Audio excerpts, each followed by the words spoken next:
दारव्हा आगारातील बेशिस्तपणा विरोधात महाराष्ट्र नवनिर्माण सेनेचे पदाधिकारी चांगलेच आक्रमक झालेत।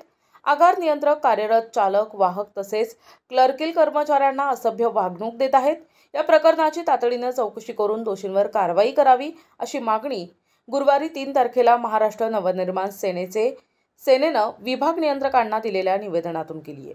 या संदर्भात तातडीने पावले न उचलल्यास दारव्हा आगार नियंत्रकाविरोधात आंदोलनाचा इशाराही देण्यात आला आहे। दारव्हा येथील आगार नियंत्रक नितीन उजवणे यांच्या ढिसाळ कारभारामुळे जिल्ह्यात आगार ओळखले जात आहे।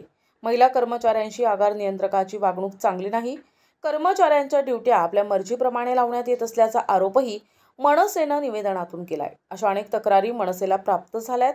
स्वाक्षरीचे अधिकार विभाग नियंत्रकांना नाही, तरी सुद्धा कुठल्याही कामासाठी स्वाक्षरी केली जात आहे। निकटवर्तीय कर्मचाऱ्यांना सोयीच्या ड्युट्या लावण्यात येत आहेत।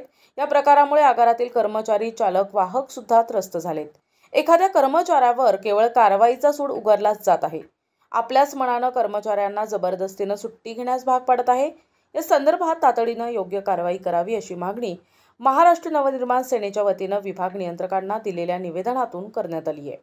यावर योग्य तोडगा न काढल्यास तीव्र आंदोलन छेडण्याचा इशाराही निवेदनातून देण्यात आलाय। यावेळी मनसे जिल्हाध्यक्ष देवा शिवरामवार, अनिल हमदापुरे, सादिक शेख, तुषार चांडके, सोनू गुप्ता, लकी छांगाणी, सौरभ अनसिंगकर, मयूर कारंजकर, शिवम नांदुरकर, अनिकेत सुरटकर, अक्षय सयाम, पद्मनाभ जोशी, अमोल ठाकरे यांच्यासह इतर पदाधिकारी उपस्थित होते। प्रतिनिधी कलीम खान, NTV न्यूज मराठी, यवतमाळ।